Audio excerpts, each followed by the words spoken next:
Rick Rogers, 21st Century Presentation Technology, Self-Assessment and Reflection Presentation Slideshow.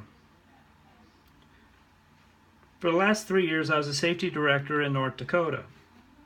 And part of my job was holding safety meetings every Tuesday. And I held 3 meetings every day. And we looked at pictures like this.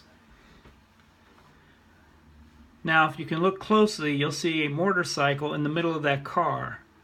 Now, this is very personal to me. I had a friend named Greg who, after drinking all night long and was put to bed and his keys taken away from him, got up in the middle of the night, got into his leathers, got his keys, got on his motorcycle, and was racing down the same road where we were at earlier in the evening and got hit by a drunk driver doing 100 miles an hour. He was also still drunk. When you show pictures like this and you tell stories like this, there's a lot of emotion involved. So it takes a lot out of you. So you want to make sure to get clear presentation pictures and use the best presentation tools possible. Prior to this course, I was comfortable speaking in front of crowds and in front of classes as long as I knew what I was talking about. I've presented to safety organizations and I've trained over 500 people, safety qualifications and safety training. That's me, in fact, in the front of the classroom teaching one of my OSHA courses. So before this class, I thought I was pretty good understanding presentation methods. And now, after going through this course and seeing the new 21st century technology, I kind of feel like the caveman in the picture there, looking at the computer for the first time and wondering what is going on. But I have learned a few things. This is how I used to do my presentations. And I understood the color, I understood the background, I understood the size of the color. But a simple presentation would have been like this: slideshows, bullets, multiple bullets, and could keep going. Now, I would never read the slide in front, to the audience, but I would let them read it and we would talk about things. But it was generically like this. Since then, I've learned how to create slideshows using videos, radio, audio, as well as other internet sources, and moving backgrounds, animated backgrounds, and things that really engage the audience. I really learned to target my audience. By targeting your audience, you ask them, why are they there? Who are they? What do they know about the subject? Why is it interesting to them? And the main thing you have to do is focus on your audience. I learned it's not about me, it's about them. So it's a balancing act. How much is about you? How much is about them? It's also about the presentation method. How much is delivery? How much is message? How much is visual? All of that is a balancing act. So there's many ways to present to people in the modern century. There's radio, television, internet, blogs, and podcasts, especially TED Talks, motivational, inspirational, and just plain entertaining. And one of the things I've learned is always leave them wanting more. As an instructor, you're taught to answer every question and be prepared for every question and have an answer. But in this course, I've learned leave them wanting more. Make them come and ask for more. I also learned about storytelling. So, storytelling is the technique used to tell a complete story instead of just a little bit. You're starting with the introduction of the hero's journey.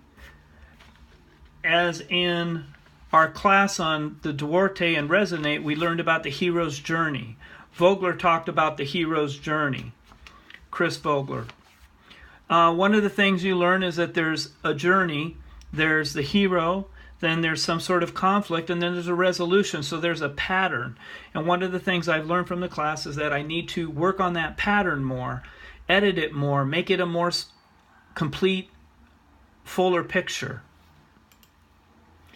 Some of the steps that people use when storytelling: have a clear purpose and keep it simple and be authentic. Being authentic is very important. It wants you be you. If you use your hands, use your hands. If you use eye contact. But be yourself and get your voice to the level that it needs to be. That's your voice, your rich voice, your deep voice, or your high voice, whatever it is, but be yourself. I also learned in my class that one of the major things to learn is once upon a time, how to open a story. Once upon a time is what we tell our kids in fairy tales, but there's a number of ways you can do that as an adult. You can say, I was here at this time, or a long, long time ago. You could open it up with, did you know, and ask the question. But the idea is to get them involved and start the story off with a good intro and an attention getter. I also learned to take my time when I'm building my presentations and when I'm speaking to really get the audience engaged, build it for them.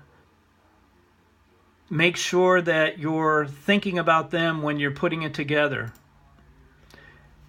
Some of the 21st century methods that I've learned about are computers, digital media software, some of the pictures up here using audio, video, and images.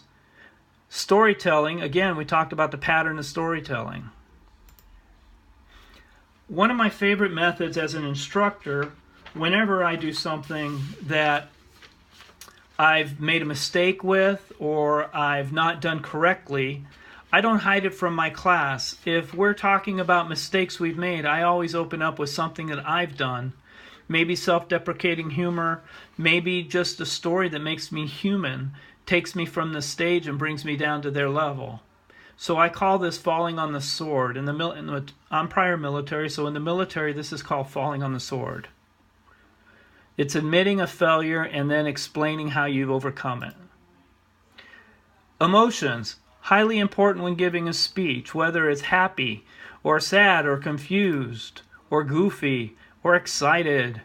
All of these emotions you want to engage the audience and have them feel depending on the type of speech that you're giving. You know, whether it's crazy or confused or love or crying. But you don't want to leave them looking like the top right corner or the bottom or running away. Some of the 21st century media that I've learned about is color schemes and backgrounds. And the way to make a PowerPoint more interesting by using images and video from an array of places and actually go out and get the videos and don't use, clip art and things like that. I also learned that it should be one message per screen.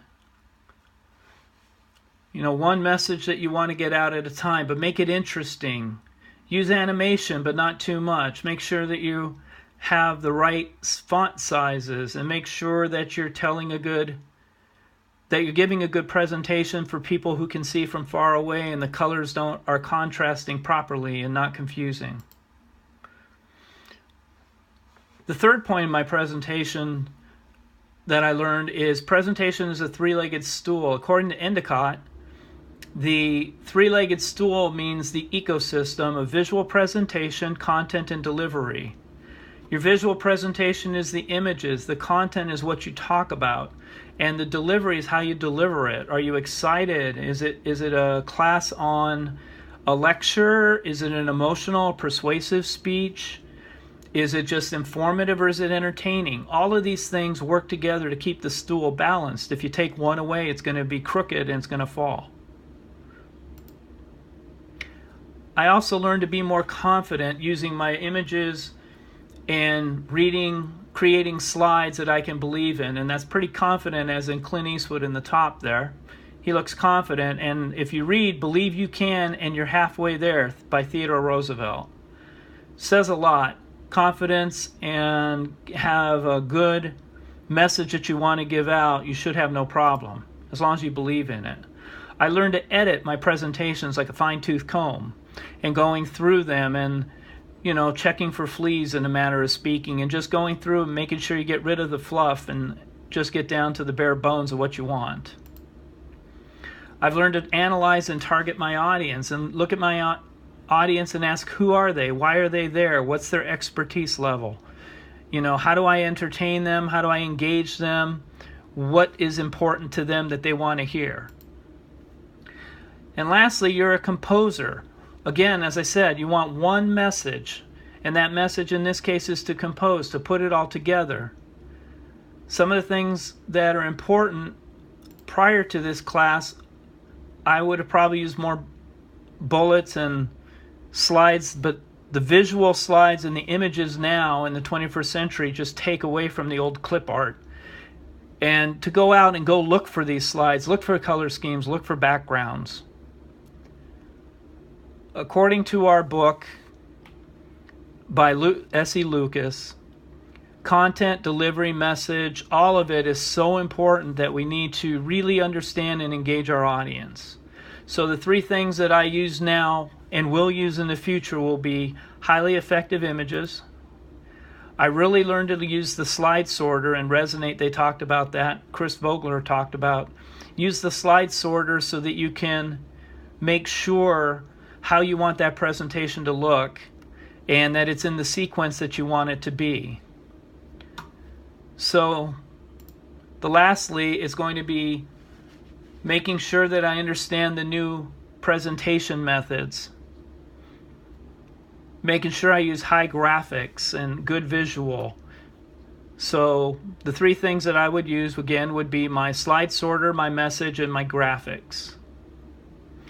The other thing that I would talk about is I'm very comfortable speaking publicly now, using the slideshow even more so, and I would prefer to speak in an in-person environment on a stage so I can see the audience's feedback, immediate feedback, and their eye contact. I think that tells a lot. And in storytelling, the last thing is put a pattern together. That would be the other thing that I would do, is build my storytelling methods.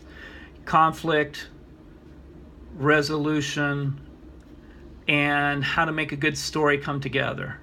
So that's everything that I would do in my 21st Century Media presentation, and thank you. I'm Rick Rogers.